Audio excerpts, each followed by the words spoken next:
Ղազիյան, եթե կարելի է,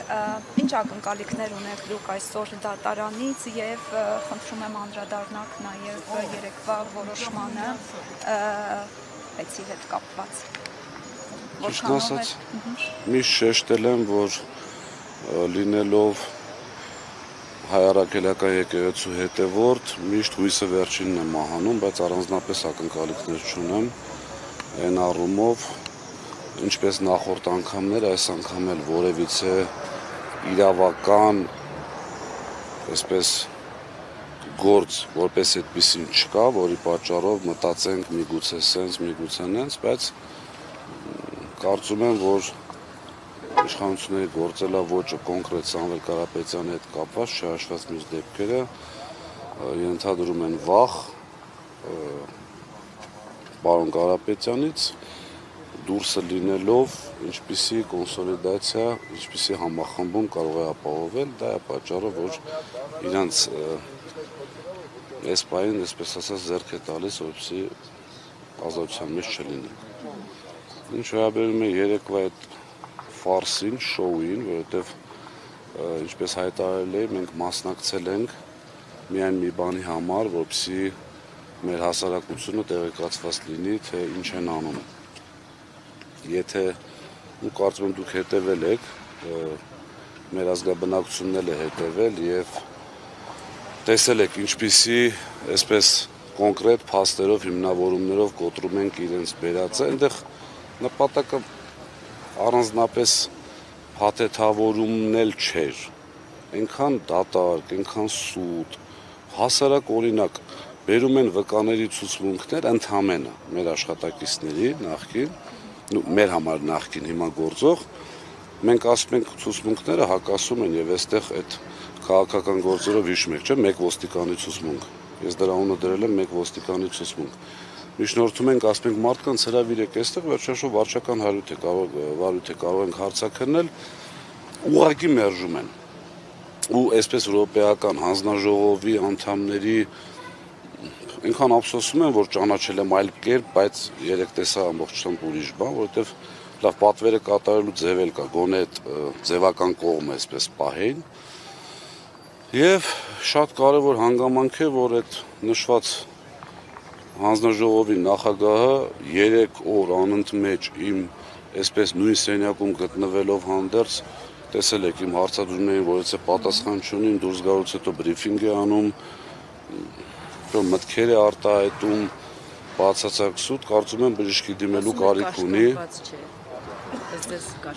Դե կաշկանդվածությունը երևում էր ամբողջ նիստի ընթացքում։ Ժամանակավոր կառավարիչը աչքը թերթում էր, ինքը արդեն գիտեր ինչ պետք է անի, կարծում եմ բժշկի պիտի դիմի։ Պարոն Ղազարյան, Մետրոպյանը հետո ներողություն ավարտեմ, էլի բժշկի պիտի դիմի հանգարց այդ բանի պատմություն ասում, իսկ դուք ինչ մտածեցիք։ Ես օրինակ կարծում եմ բժշկի պիտի դիմի լսողության եւ տեսողության հետ կապված, որովհետեւ եթե հիշում եք,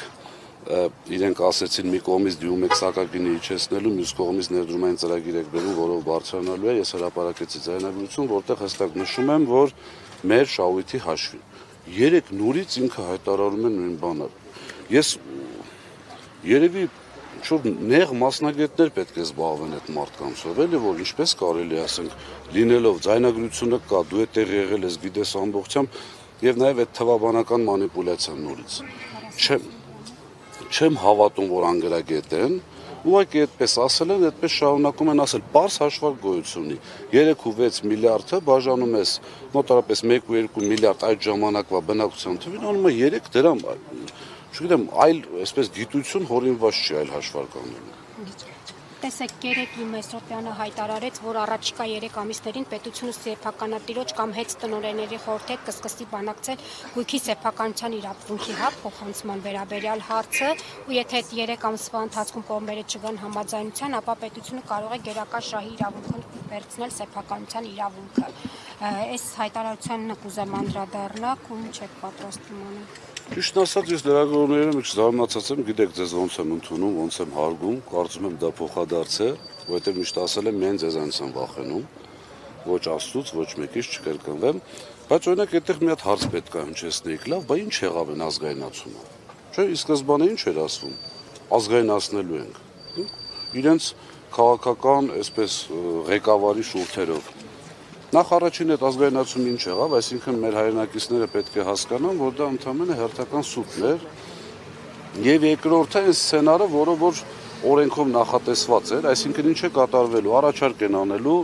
սեփականատերը համաձայնելու դեպքում գործարքը կատարվելու, չհամաձայնելու դեպքում աշխատելու գերակաշարի վերաբերել օրենքը։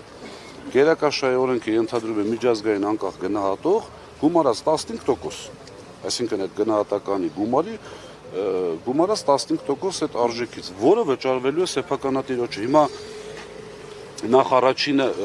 իմ համար այն ժամանակվանից արդեն պարզ էր, որ ճգնաժամ գոյություն չունի, կարծում եմ բոլորը հասկացան, որ հեծում ճգնաժամ չկար, հիմա է ճգնաժամը սկսում, եթե չի սկսել արդեն, ապիկար անփորձ կառավարման արդյունքում,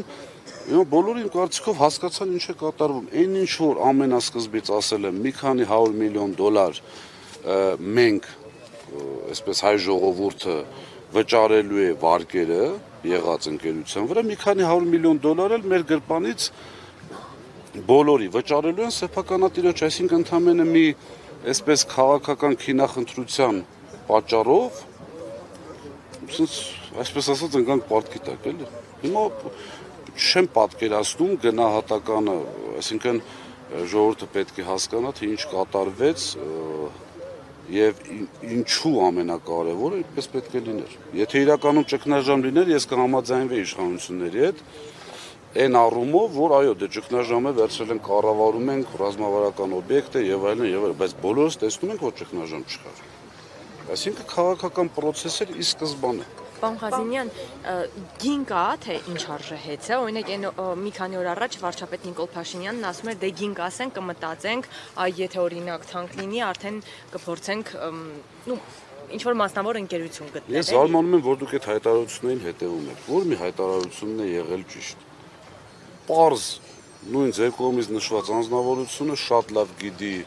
մոտարկված արժեք է, այսպես ասած շուկայական, շատ լավ գիտի, որ պետությունը չի կարողանալու դա ձեռք բերել, այսինքն ներգրավելով $100 միլիոն, այսպես արտաքին պարտք ևս, իմ կարծիքով իրենց պլանը, խաղաքարտերը խառնվեցին, որովհետև Սամվել Կարապետյանը չգնաց գործարքի, իրենց նպատակը առաջին հերթին, որպեսզի գնար գործարքի, չգնաց գործարքի, որից հետո արդեն գնացին այլ ճանապարհով, միշտ ասել եմ ոչ մի իրեն հարգող անձնավորություն կամ բարի համբավ ունեցող կապ չունի միջազգային թե ներքին կազմակերպություն հեծը չի գնելու։ Այստեղ կա այսպես բարոյական կոդեքս, չի լինի միլիարդատեր մարդու ձեռքից խլածը մեկ այլ ինչ-որ կազմակերպություն, որը տիրապետում է ֆինանսական ռեսուրսների, չի գա վերցնի, այստեղ արդեն իմ ասածն է որ ուժերին է կամ որ երկրներին ձեռք տալիս սա ձեռք բերել։ Այսինքն կասկածում եք, որ այստեղ իրենց սրտի օլիգարխներից մեկին կգտնեն եւ նա էլ կգնի հեծը։ Դե ստիպելու միջոցների վրա իրենց չեմ կասկածում, իրենք այդ գործիքակազմին տիրապետում են շատ ավելի լավ, քան բոլորը ընդհանրապես միջազգային այսպես փորձով, բայց գիտեք, այնտեղ պայմաններ կարող են լինել։ Ասենք իրենց օլիգարխին ստիպում են գնելու, նա ասում է, չէ, չգիտեմ, գալիս են ինչ-որ պետական երաշխիքի, եթե գիտեք, պետական երաշխիքի մասին օրենքը փոխվեց եւ պետական երաշխիքը այլևս չի համարվում պետական պարտք։ Ժամանակին, երբ որ պետությունը պետական երաշխիք էր տալիս, դա գումարվում է պետական պարտքին։ Հիմա այդ խնդիրը վերացրել են, իմ կարծիքով կտան, եթե այդպիսի համաձայնություն լինի, կտան պետական երաշխիք տակը կդնեն, որը ոչ մեկ չի տեսնի, կվերցնեն, կտան այդ համապատասխան անձին, այ թե ինչ է լինելու դրանից հետո, այդ արդեն նորից կրկնում եմ, ես չեմ ուզում իմ այսպես ամբիցիաները բավարարելու համար վատ լինի մեր երկրի վիճակ, անկախ նայած ով է ղեկավարում կամ բան, աստաստա սխալվեմ, բայց կարծում եմ, որ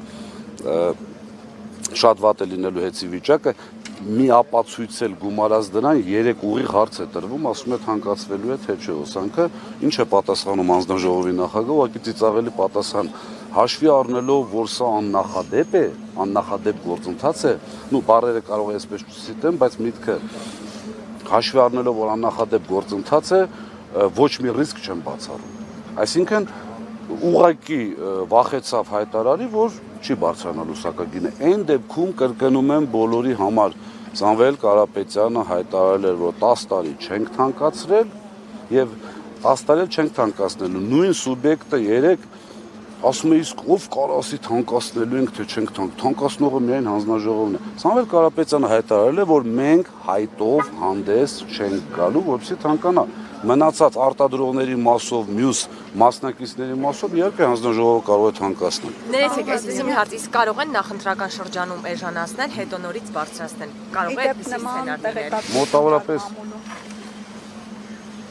Մոտավորապես ճանաչելով իշխանությունների գործելավոճը ես ոչինչ չեմ բացառում։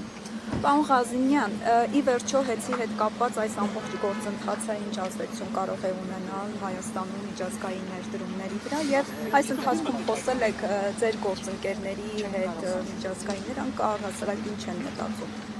Եվ արդյոք պատրաստ եք որևէ ուղղությամբ որևէ հետազոտություն անել, թե դրա կարիքը չկա, ամեն ինչ բարձ է արդեն։ Չէ, բանի մասով, ներդրումների մասով թվերն են հրապարակում, տեսնում եք, որ խայտարակ վիճակում են, որպես այդպիսի ներդրում չի կարող լինել, բայց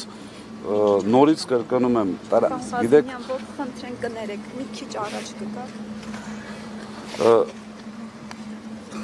Յուրաքանչյուր նորմալ մարդկանց կամ կազմակերպությունների դեպքում աշխատում է տրամաբանությունը, ճիշտ է, հիմա եկեք իրար տրամաբանենք։ Կա շատ մեծ ընկերություն, որը ունի եւ աշխատանքային փորձ եւ այնպիսի աշխատակիցներ, որոնք կարողանում են յուրաքանչյուր տեղ ներդրում անելուց առաջ, չէ՞, ստուգել է տեղի հարկային դաշտը, պետական օրենքները, ամեն ինչը։ Հիմա պատկերացրեք, ինչ որ մեկը ուզում է Հայաստանում ներդրում անել։ Բացի վերոնշյալ երկու, այսպես ասած, ճշնամական երկրներից։ Գալիս են այստեղ ուսումնասիրում են, տեսնում են, որ կար մի գործարար, որը հեծը սննկացման եզրին եկավ վերցրեց, խնդրանքով եւ այլ։ Այսպես կանգնացվեց ոտքի, հետո հասկացավ, որ իր պետությունը գնում է կործանման եւ եկեղեցու հետ կապված պաշտպանության հայտարարությունը եղավ, որի արդյունքում, այսպես արագացված եմ ասում, արդյունքում այդ ակտիվը խլեցին։ Հիմա ես հարցը ձեզ եմ տալի, դուք պատասխանեք։ Որևէ միջազգային ներդրող, կլինի դա անձ թե կազմակերպություն, այդ ամեն ինչը տեսնելով ներդրում կանի։ Բնականաբար չի անում։ Հետագա գործունեությունը այս ՀՑԿ-ի որոշման հետ բողոքարկելու հնարավորություն կա, բողոքարկելու եք ինչ եք անելու։ Ես բազմաթիվ անգամ ասել եմ, որ իշխանությունների են մանիպուլյացիան, որ տեսեք Սամվել Կարապետյանը դատի է տալիս պետության եւ այլն, խնդրում եմ մեր հայրենակիցներին, որպեսզի հասկանան մի բան, մենք երբևիցե չենք նույնականացրել իշխանությանը պետության հետ։ Այս ամեն ինչը մենք անում ենք իշխանության դեմ, այլ խնդիրը հետո միշտ ասել եմ, Սամվել Կարապետյանը միանձնյա պետք է որոշի հաղթած այսպես քեյսերի հետ ինչ պետք է արվի։ Մենք մեր պայքարը շարունակելու ենք, որտեղ բացահայտ անարդարությունը եւ ձեզ այսպես մի փոքրիկ երևի թե պարոն Կարապետյանից ինձ կնեղանա, որ ես դա ասում եմ, բայց այսպես խոսակցությունների մակարդակով ու ինձ ամենայն դեպս տեղեկացվել եմ, որ Սամվել Կարապետյանը ամեն դեպքում մտածում է, որ ոչ թե իր ակտիվի մասին, սա առաջի անգամ ասում, եւ ինձ այսպես հասցրել է, որ մենք միևնույն է պետք է պայքարենք, որովհետև հեծը վերաբերվում է ամբողջ ազգին եւ սրանք հեծը բերելու են այն վիճակին, որ տուժելու է ամբողջ ազգը։ Հենց դրա պատճառով էլ պայքարելու ենք։ Պարոն Ղազիմյան, մենք մի փոքր ուշ միացանք հարցազրույցին, այսօրվա վճռից դատարակորի ինչ ակնկալիք ունեք։ Չունեմ ակնկալիք, բայց շատ կուզենամ սխալված լինեմ։ Երեք տարածվում էր լրատվամիջոցները, որ 2 ամսով կալանավորելու են։ Որ լրատվամիջոցները, որ էտել շի, դե պարզ չի։ Մի քանի։ Պարզ չի, կարող ժամանակագրությունն են խառնել։ Ինձ թվում է պարզ է, ինչա կատարվում։ Շնորհակալություն։ Ես եմ շնորհակալ։